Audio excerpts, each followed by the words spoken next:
Assalamualaikum warahmatullahi wabarakatuh. Perkenalkan, nama saya Maya Zaratul Afifah dari kelas GMIB. Nah, di sini saya akan menyerahkan tugas tentang review jurnal tentang PGMI. Nah, tugas ini untuk memenuhi salah satu tugas mata kuliah metodologi penelitian pendidikan kualitatif.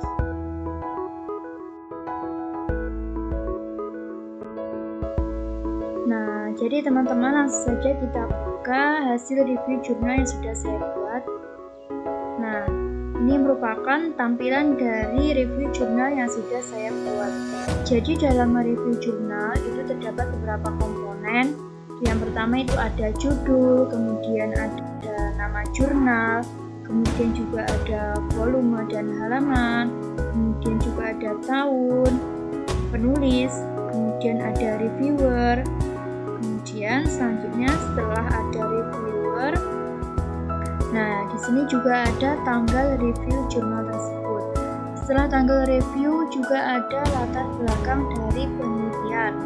Selanjutnya setelah latar belakang terdapat juga tujuan penelitian dan juga permasalahan yang ada pada jurnal yang sudah saya review tadi.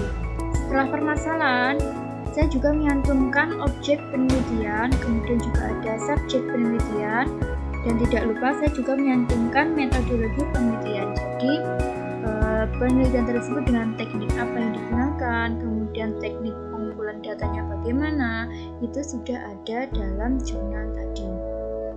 Nah, kemudian setelah ada metodologi, saya juga ada menyantumkan hasil penelitian dan pembahasan. Dan yang terakhir itu ada kelebihan dan kelemahan dari jurnal yang sudah saya download. Nah, langsung saja saya akan menerangkan satu persatu dari komponen tersebut. Nah, yang pertama saya akan membahas mengenai judul.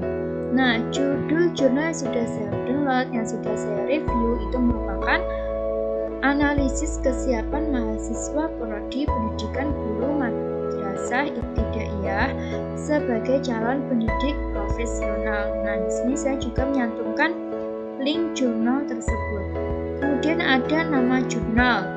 Nama jurnalnya yaitu Jurnal Pendidikan dan Pembelajaran Dasar. Kemudian volume dan halaman. Jurnal tersebut mempunyai volume 5, nomor 1, dan halamannya 139 sampai dengan 155. Kemudian tahun terbitnya yaitu pada bulan Juli 2018 dengan nama penulisnya yaitu Nurul Hidayah. Nah, saya akan menampilkan jurnalnya. Nah, ini teman-teman. Nah, judulnya di sini sudah saya kasih warna kuning, ini merupakan judul jurnalnya.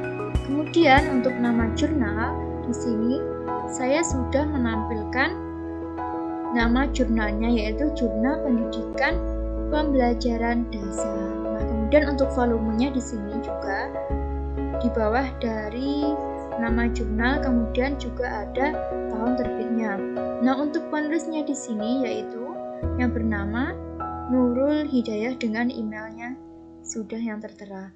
Kemudian kita kembali ke review tadi.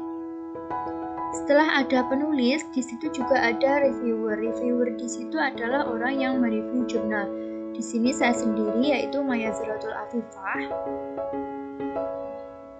Kemudian tanggal reviewnya yaitu saya mereview jurnal pada tanggal 5 Oktober 2020. Nah, kemudian bawahnya juga ada nah di sini ada latar belakang dari jurnal yang sudah saya buat tadi. Coba kita lihat. Nah, jadi latar belakang di sini saya sudah mengambil di bagian pendahuluan ini. Latar belakang masalah yang saya kasih warna hijau.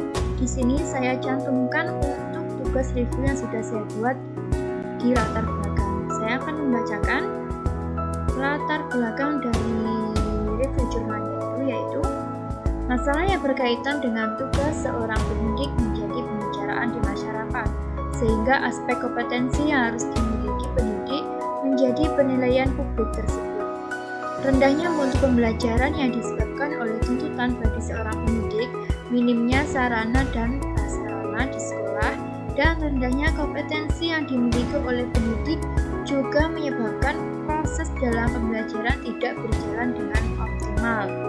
Dalam aspek lain, pendidik dituntut untuk dapat memberikan yang terbaik bagi peserta didiknya. Nah, itu merupakan latar belakang dari jurnal yang sudah saya buat, saya kasih tanda warna biru.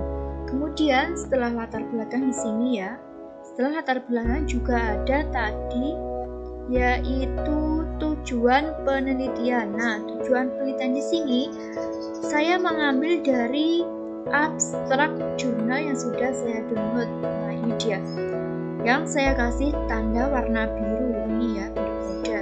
Ini adalah tujuan penelitian. Saya akan bacakan tujuan penelitiannya, yaitu untuk mendeskripsikan kesiapan mahasiswa program studi pendidikan guru Madrasah Ibtidaiyah atau PGMI Fakultas Tarbiyah dan Keguruan UIN Raden Intan Lampung sebagai calon pendidik profesional di bidang pendidikan dasar melalui mata kuliah pembelajaran micro teaching. Nah, itu tujuan penelitiannya saya ambil dari abstrak. Nah, kemudian setelah tujuan penelitian, di sini juga ada permasalahan dari jurnal yang sudah saya review. Nah, permasalahan di sini saya juga mengambil dari abstrak. Nah, jadi ini teman-teman, permasalahannya saya mengambil dari abstrak juga yang saya sudah kasih tanda warna kuning. Ini merupakan permasalahan yang kemudian saya pindahkan ke tugas review yang sudah saya buat tadi.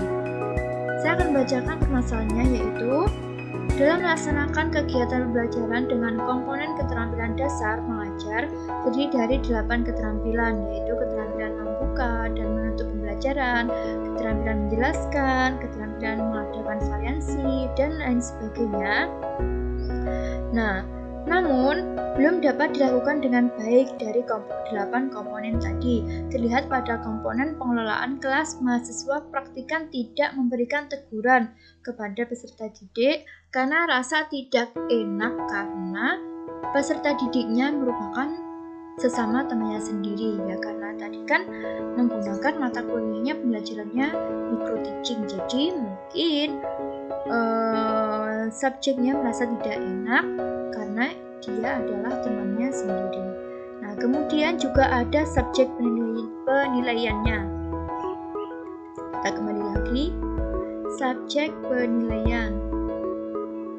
Nah, subjek penilaiannya itu adalah mahasiswa yang mengambil mata kuliah pembelajaran mikro tahun akademik 2016-2017 punya 5 orang. Nah, ini untuk objek penelitiannya yaitu kesiapan mahasiswa prodi PGMI sebagai calon pendidik yang profesional. Nah, kemudian untuk metodologi penelitian di sini, penelitian ini menggunakan pendekatan deskriptif kualitatif. Dalam penelitian ini, teknik yang digunakan adalah teknik sampling. Teknik sampling yang digunakan adalah teknik purposive sampling. Sampel dalam penelitian ini diambil 5 orang dari kelas yang berbeda. Kemudian teknik pengumpulan data yang digunakan adalah teknik dokumentasi dan observasi. Nah, di sini saya mengambilnya dari metode ya teman, dari metode dari penelitian yang sudah saya buat tadi. Nah, di sini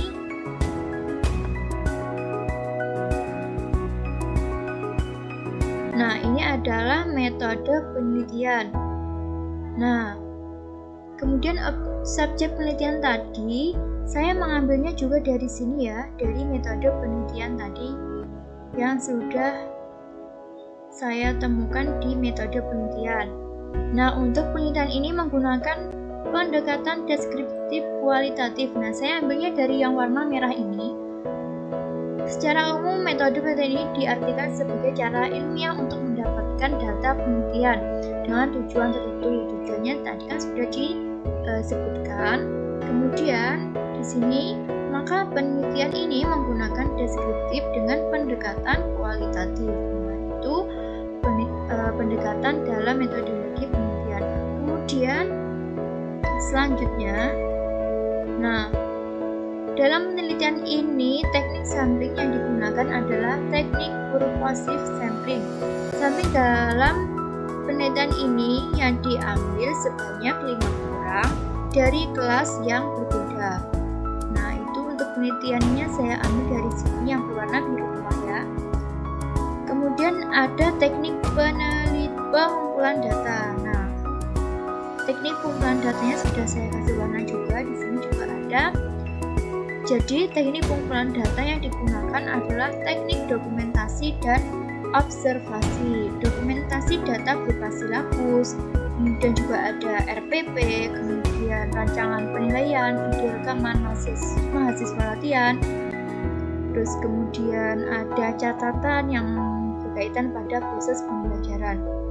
Nah, di situ adalah teknik metodologi penelitian. Kemudian selanjutnya di sini adalah hasil dan pembahasan. Hasil dan pembahasan dari jurnal yang sudah saya review berdasarkan data yang telah didapatkan baik menggunakan lembar dokumentasi dan rekaman video pembelajaran mikro dapat dilakukan pembahasan terhadap penelitian sebagai berikut. Jadi ada 2. Nah, yang pertama itu berdasarkan hasil analisis penelitian dapat disimpulkan bahwa dalam melakukan perencanaan pelajaran mahasiswa praktikan sudah siap, yaitu mahasiswa menyiapkan silabus dan juga RPP yang sudah terpenuhi dengan lengkap. Selanjutnya, dalam melaksanakan kegiatan pembelajaran dengan komponen keterampilan dasar mengajar terdiri dari 8 keterampilan yang sudah saya sebutkan tadi. Nah, di sini saya juga mengambil dari hasil penelitian. Nah, di sini akan ada di jurnal yang sudah saya buat. Hasil dan penelitian di sini ada 2, yaitu kesiapan mahasiswa prodi FATIK dalam perencanaan pembelajaran. Jadi dalam perencanaan pembelajaran itu berkaitan dengan silabus dan juga berkaitan dengan RPP. Nah, kemudian selanjutnya setelah perencanaan yang nomor 2 juga ada kesiapan mahasiswa prodi PGMI Raden Intan Lampung melaksanakan kegiatan pembelajaran. Nah, ini pelaksanaannya dengan menggunakan 8 komponen tadi, yaitu seperti membuka dan menutup pembelajaran dan lain sebagainya. Gitu ya teman-teman. Nah, jadi yang seterusnya yaitu ada kelebihan. Menurut saya, kelebihan dari jurnal yang sudah saya review tadi, dari segi penulisan jurnal penelitian tersebut sudah menggunakan bahasa yang baik dan mudah dipahami. Seperti itu. Kemudian kerapiannya juga sudah baik. Kemudian pada bab 2 kajian teori sudah menjelaskan secara detail mengenai hal-hal yang penting ketika menjadi seorang guru profesional. Kemudian juga ada dalam penelitian tersebut juga mempunyai daftar rujukan yang kuat sehingga dapat memperkuat jurnal. Coba kita lihat. Nah, di sini ya. Coba di bagian bab 2. Bab 2 di sini mencantumkan banyak pengertian ya, teman-teman. Seperti ini. Nah, keterampilan dasar mengajar. Kemudian di sini juga ada standar proses pembelajaran. Itu masih banyak lagi, sekitar ada 3 lagi. Jadi di sini untuk teorinya sudah sangat bagus. Nah, kemudian juga mempunyai daftar rujukan yang kuat sehingga dapat memperkuat jurnal. Nah, di dalam artikel di sini juga terdapat banyak rujukan yang sudah didapatkan oleh penulis. Ini adalah daftar rujukan yang sudah memperkuat teori dari penelitian ini. Sudah lumayan banyak juga. Kemudian untuk kelemahannya, dari hasil pembahasan kurangnya penjelasan yang digunakan. Peneliti hanya mengamati kesiapan dan ketika pelaksanaan pembelajaran tanpa tanpa menjelaskan juga bahwa menjadi guru profesional juga dilihat dari kondisi kognitif maupun keadaan guru. Nah, di sini seharusnya di dalam hasil dan penelitian itu bukan hanya dalam perencanaan saja atau ketika pelaksanaan, tapi juga dilihat dari kondisi guru. Tapi secara keseluruhan jurnal ini sudah bagus untuk menjadi referensi ketika seorang mahasiswa ingin melakukan sebuah penelitian untuk tugas akhirnya seperti ini ya teman-teman. Nah, ini adalah tampilan dari jurnal yang sudah saya download. Nah, di sini juga ada judul jurnalnya sebagai berikut. Nah, baik. Mungkin dari itu yang bisa saya sampaikan, semoga dapat membantu. Sekali lagi, saya mengucapkan banyak terima kasih kepada pihak yang sudah membantu menyelesaikan tugas, terutama untuk Evi selaku dosen pembimbing metodologi penelitian pendidikan kualitatif.